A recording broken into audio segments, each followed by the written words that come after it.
3 myths of running Facebook ads that is keeping you broke. Number 1, we're gonna start with ad pockets. This is something that I think I've been hearing about since, when I started running Facebook ads in 2015, to be fair, and something I even personally believed on. And this is where there's a belief that depending on different ad sets or different ads you launch, you want to duplicate them a few times to hit different pockets of audiences. And this is completely false. Yes, you will see some of them do better than others, and the reason why is because you're competing against yourself. If you take the same ad set and duplicate it a few different times, yes, one will do way better. Why? Because you're competing against all of them, and Facebook's gonna prioritize one, and that one's gonna outbid the others and do better. It's gonna prioritize that ad higher up on the feed. So yes, in the sense of if you actually do the test, one will do better, but it's only because you're manipulating the account to produce that result. And again, I used to do the same thing. If you go look at my old videos right there, I used to duplicate ads. I used to duplicate campaigns and ad sets and stuff like that to try to find the best pocket. And then what I learned is that was a completely false statement. So just let your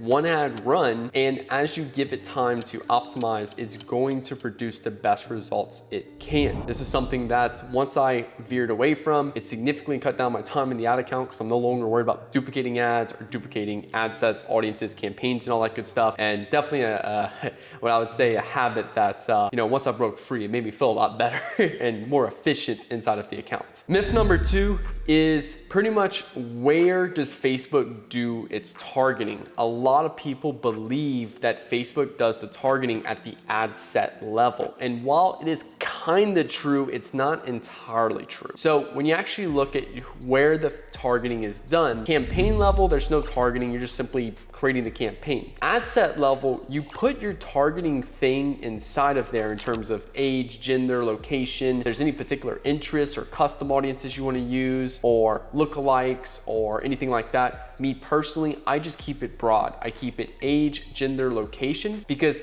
I know the ad set doesn't do the targeting. The real targeting happens at the creative level, and each creative has its own audience. So it's not like, hey, all of the creatives in that ad set are gonna do the same targeting. No, each individual ad is gonna target a different group of people. Now, who does this creative target? And this is actually the people that resonate with that creative you build. This starts off with the hook. This starts off with the visuals you put in there, the benefits, the audience you're actively trying to push this product in front of. That's where it does the targeting. And then what Facebook does is Facebook tries to find people who fit that targeting around that creative, tries to find people within that bucket in your ad set level. This is why I like to keep it broad, just age, gender, location, because I know if I select an interest and my creative appeals to a large group of people, but it only appeals to a small group of people in that bucket of that interest group, then I'm only gonna limit the success potential of that creative right there. So that's why I like to keep it broad,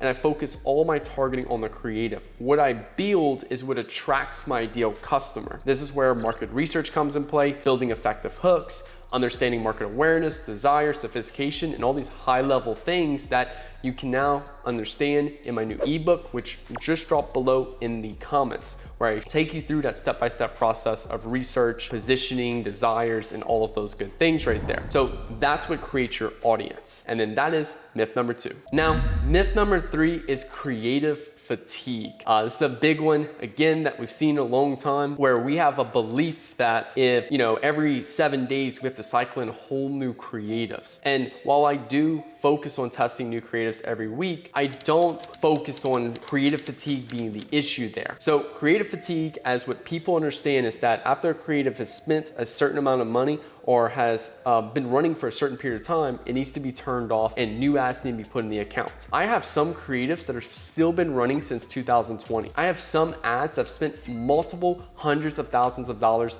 in ad spend for our clients. While I also have some clients where we spent $200-300 on the creative and it failed after a couple $100s to spend. What is the difference though? The difference comes down to, number 1, the number of people that resonate with that ad. If you go after something like the number of people who want to start working out versus the number of people who are looking for, a certain type of squat exercise to better tone, and increase the definition in their quads. That's gonna be a significantly smaller group of people versus the number of people who wanna start working out. That's a much larger market right there. Now, those are examples right there of how one creative might appeal to more people versus the other creative might appeal to a smaller group of people. But then the second aspect on top of just understanding what your market wants is also different types of visuals. Like if I make an ad that's just simply not entertaining, I could have the right desire, I could have the right process of which how I do all these marketing fundamentals and stuff, but if I just do it in a bad way, I do it in a way that just simply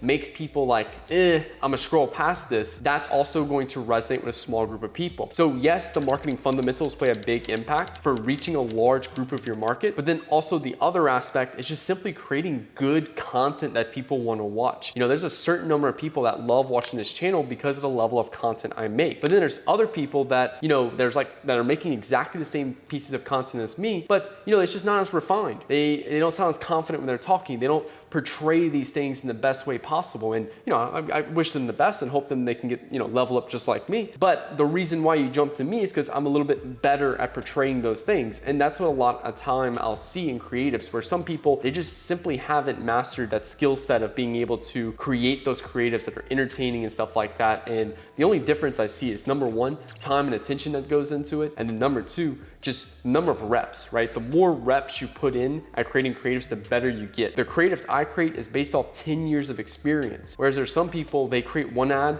it doesn't work, and then they go test another ad, it doesn't work, and they think they're the worst ever, and they just never do it again. But the repetition is what makes it better. That's what's gonna allow you to start opening up larger markets of people. And that's how you can beat that creative fatigue and start finding ads that are more scalable. So looking at things like the desires you're going after, the number of people that resonate with that particular ad, is that the best piece of content we can possibly create? All of those key things right there play an impact in that creative fatigue of opening up larger groups of people, so that way we can spend more money. Each ad is gonna get you to a certain level in the business. There's ads that I'm spending at $100 a day. Those are not gonna be the same ads I spend at $10,000 a day. A $10,000 a day ad is gonna look much different than a $100 a day ad. If you go on my channel, I've created now 2 videos, a $100 ad versus a $100,000 ad, and a $100 ad versus a $50,000 ad. And I show very clear examples in the creative. So I highly recommend you go and check out those videos, because we could have easily been in that same boat right there with creative fatigue at the $100 a day one, but then we realized if we just make better creatives like we did, and I show you, then we've spent a couple $100,000 and it's working at a significantly better rate. So these are 3 myths about Facebook ads that's keeping you broke. I hope you enjoyed this video. Hit the like button, hit that subscribe button for new videos every Monday, Wednesday, and Friday. If you want me to run your Facebook ads, click the link below, have Nick Theriot run your Facebook ads. If you want one-on-one mentoring with me, click the link below to have Nick Theriot mentor you. And if you want my Facebook ads course, that's over 100 videos of step-by-step videos on how to create Facebook ads that convert. Click the link below to Nick's Facebook ads course. Thank y'all for watching. Hope you have a good rest of y'all day. Peace out.